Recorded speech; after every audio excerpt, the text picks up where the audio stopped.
let me set this up for you. So, for those of you who don't know, and I hate that it sounds egotistical for me to bring up my previous work, but I've done some videos on Islam up on YouTube, or you can go to louderwithcrowder.com and see these, where really I just take quotes from the actual Quran or the Hadith, from Muhammad's life, or I guess historical accounts, the canonized texts, and use them and said, listen, what do you folks think about this? Issued the Quran challenge, where I challenge people to read 5 pages in any direction, anywhere in the Quran, and tell me if their opinion has changed. Listen, my assertion is that it is a book of power, of violence, and of hatred, as compared to the New Testament, where it was kind of about loving and being good to your neighbor, with the exception of Jesus kind of going a little bit crazy in the temple. But that was well warranted. It was merited. So there's this Islamic nonprofit called Talk Islam.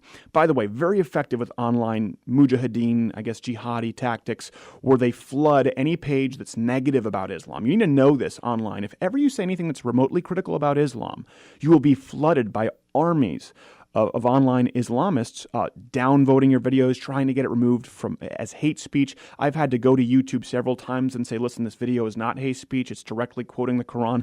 So there's a video up now from talkislam.org with a character who is trying to rebut all of my arguments I made, taking quotes directly from the Quran, and he really thinks he's gotten the better of all, I guess, people critical of Islam through me. So we're going to bring on actually somebody who helps me source a lot of these videos, a very educated man, a guy who actually teaches these courses at churches as it relates to Christian apologetics and Muslim apologetics across the country, Gerald Morgan. Gerald, thanks for coming back.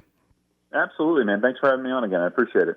Yes, we are grateful to have. Last time you were in studio, so now we're doing this via phone, which hopefully doesn't make it too much harder. And I know you're on Central Time, so you're probably pretty groggy. Yeah, woke up about 6-7 minutes ago, but I'm good. Well, hopefully you have some caffeine in you, because we need you to help us with this. So, Fun Dip, we're going to roll some clips here. We're going to roll some clips from this video, and we're going to dissect it for you, the listener. So listen, you don't have to watch the whole video yourself. We're going to rebut the common Islamic arguments defending the faith. Fun Dip, run clip 1, please. Jesus versus Muhammad.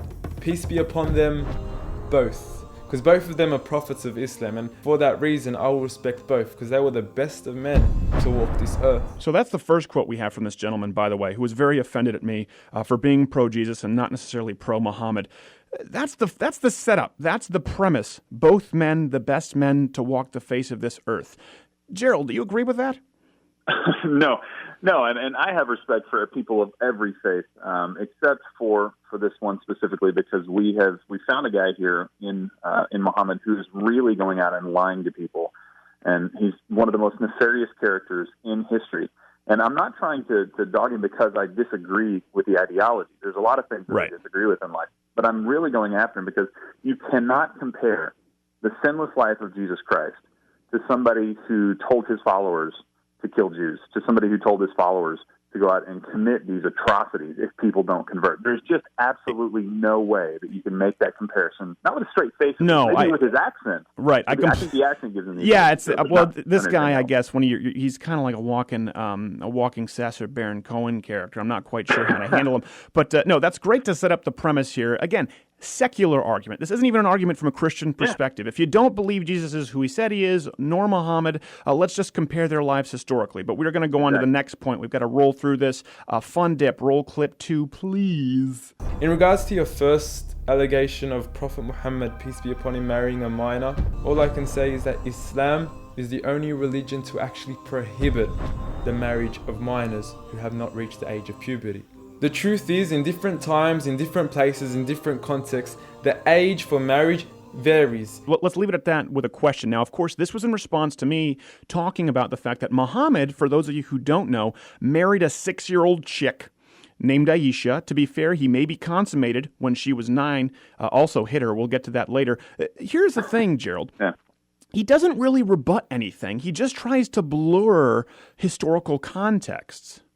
No, actually, he goes one step further than that, and he admits that even in the Quran, it says not to marry a minor. I don't know if maybe Muhammad wasn't, paying attention when he wrote that, but he turned around and did just that and married a 6-year-old. And Stephen, I mean, there's a word, and maybe I shouldn't use it on the air, but there's a word that we have for people of our age group and we would call somebody who marries a 6-year-old today a pedophile. That's exactly what that person would be called. Well, today. hold on, Gerald.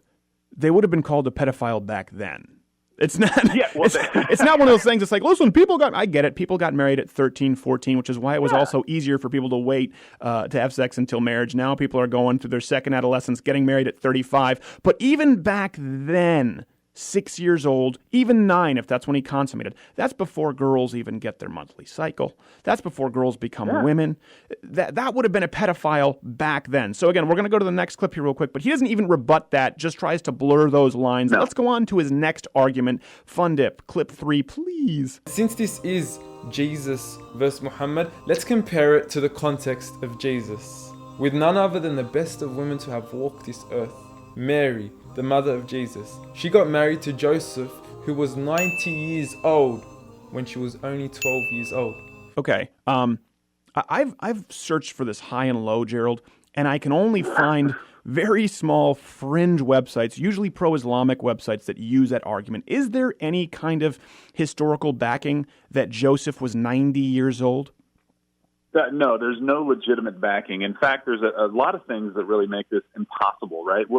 He's kind of termed as the carpenter's son, and that's how he was making his living. How many 90-year-old carpenters do you know that are out there running around and making a living? Or how about making a trek down to Egypt, right? You know, when Jesus was born, they had to get out of the land for a little while. Oh, right. Okay, but maybe when Jesus was 12 and he was 102 years old, running around the temple trying to find Jesus. I mean, they must have had a great healthcare system back then, because we can't even do that today. Yeah, well, they did. The thing is, they had a better rollout to their healthcare back then. Yeah, they had better websites, I think. Yeah, exactly. They had a better website. Really, it was just a sundial where they sacrificed a few goats. But it's funny that this guy says he's 90 years old, and like you said, I guess if you're Clint Eastwood, Gran Torino, maybe at 90 you can get a few kids off of your lawn. Sylvester Stallone, you just never age. I guess maybe that's what happened. Right. Now, I guess he's sort of extrapolating from the fact, and you've talked about this before, that Joseph is portrayed in some Christian works of art. It didn't really take place until after the 4th century. He was maybe portrayed a little older. Yeah, and it was in kind of a misguided attempt. They didn't want people to associate Joseph as being the biological father of Jesus. Not because he was and they were trying to cover it up. It was just because they were trying to kind of put a point on the divinity of Christ. Right. And so they started to kind of portray him as this older man, so it wouldn't look like he was legitimately the father of Jesus. So it was a misguided attempt, and again, there's been plenty of those in the church. Well, even so, I mean, it's not like Mary was a perpetual virgin her whole life, right? No, she had more children, which again, and goodness, kudos to Joseph. If he was 90 some odd years old, popping out 6 more kids or 5 more kids, that's pretty impressive in my book. Yeah, that was before Cialis, I guess, but he must have had it going on. Yeah. All right, we're going to go on here to the next clip. We'll roll through these. So the next clip, if you can run it, Fun Dip, please. Another thing you mentioned, jihad. And as much as you say that the Bible doesn't have verses on jihad, after church today, pull out your Bible and look up Psalm 137, and you'll see that our own text has passages that can make us uncomfortable. And Islam teaches jihad too, and we don't shy away from it. Okay, so jihad is a word that gets people pretty uncomfortable, right, Gerald? Yeah. And again, he doesn't seem to deny anything that's been said in any of my videos or anything that I guess critics would say. He just tries to blur historical context. That's what you're seeing here, saying, well, it's kind of like liberals with Barack Obama. George Bush did it worse. It's the same thing. Muslims go, well, Christians did it too. Tell us about jihad, and is there anywhere that Christians could interpret something like that from their texts? No, and that's, I guess, the big point for me is that, yes, there are accounts of historical violence in the Bible and in the Quran, right? That's not what we're talking about here. And let me just really quick, Psalm 137 is absolutely 100% not talking about jihad. It's talking about a people who have been taken captive by the Babylonians, saying, God, when are you going to judge these people for all the atrocities they've done for us? Okay, so first of all, that's fine. The second is, jihad is a struggle, right? Right. I don't know why, but for some reason... By the way, reading the Quran is a struggle. Have you ever slogged through that fiction? Oh my gosh, it makes Twilight look brilliant. Gerald, we're going to bring you on after the break. It's so thorough, we appreciate it. So folks, stick around. We're going to finish dissecting the Islamic apologist arguments louder with Crowder. Don't change the dial. So, Gerald Morgan, thank you so much for staying with us. Yeah, absolutely, man. Thanks. Okay, so we were talking about, before you left, the jihad quote, which we did. We'll run this on ladderwithcrowder.com, where this gentleman says that, jihad can be found in Christian, in the Old Testament texts, that it can be really interpreted that way in any religion. You say no. Why? I say no because the entire Bible, the message is a God who lovingly pursues you, right? And then basically at the very end says, look, one day you're going to be accountable for the decision that you make. But until that day, I'm going to do everything that I can to show you who I am and to show you that I love you. Right. That message is not in Islam, the religion of peace, quote unquote, right? It's definitely not there. Basically, it says either you convert right here, right now, by some verbal thing, which has nothing to do with your heart if you've got a sword on the back of your neck and you've got to convert or die, right? That's the message of jihad. Die or convert. Exactly. And that's where you go into if you don't convert, or die. There's the dimitude, there's Sharia law where, you want to talk about people feeling like second-class citizens here in the United States because maybe they're in some kind of a minority group. Try being non-Muslim in any Muslim country. If you're still alive, by the way, it usually doesn't make it to dimitude and putting you in a role that is submissive to Muslims in society. Usually you're just decapitated. But that's a great point. Really, it's the overarching message of whether you're a Christian or not, even if you're an atheist, you have to appreciate the concept of a God that's about love, the concept that's a God about forgiveness, or at least it's part of the concept, and a God that's about power and killing. Yeah, absolutely. Big difference. It freaks me out. Yeah, it's a huge difference. And we're going to run the last clip here, and then we can kind of just sort of wrap it all up. A fun dip, Dan, if you could run the last clip from Talk Islam, please. And Islam even made responsibility on everyone participating in war. You do not hurt the trees, you do not hurt the elderly, the children, the women. Where are your ethics of war like we have ethics of war? I have 2 words for you. Predator drones.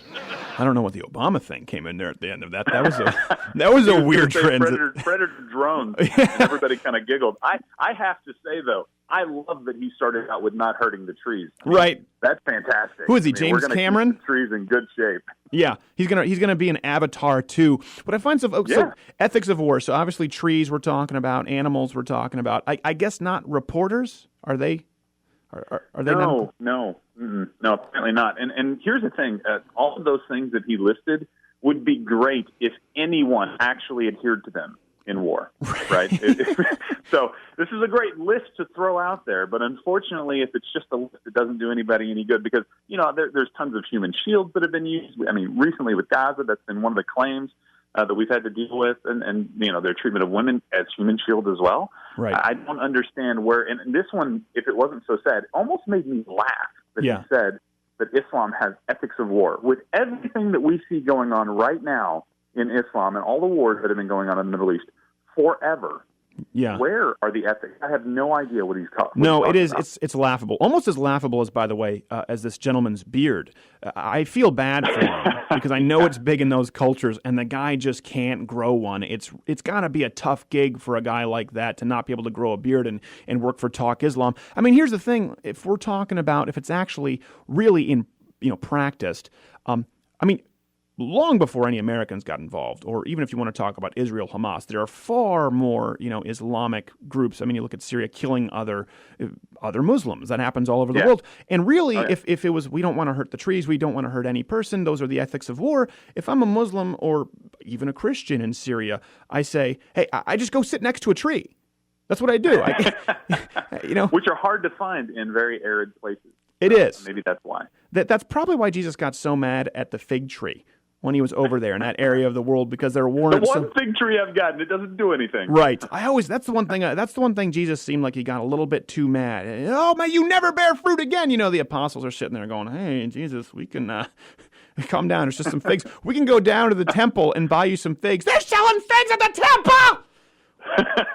And then, right. and, everybody's running, doves are flying, lambs are ewing. Right, exactly. This is one of those things. So here's again, Gerald, the most important thing I think the takeaway here is this is a guy who, I guess by all measurable barometers, or at least he claims to, or at least Talk Islam thinks this guy is qualified enough to do so, has the credentials to defend Islam. This is the guy who's come out, a video that's been watched, I think, almost 1 million times, and yet I've never really seen any kind of counter-arguments to the arguments that I put forth in the video. And by the way, my arguments aren't unique. It's the same arguments that people have put forward against the Quran and Muhammad and Islam for years.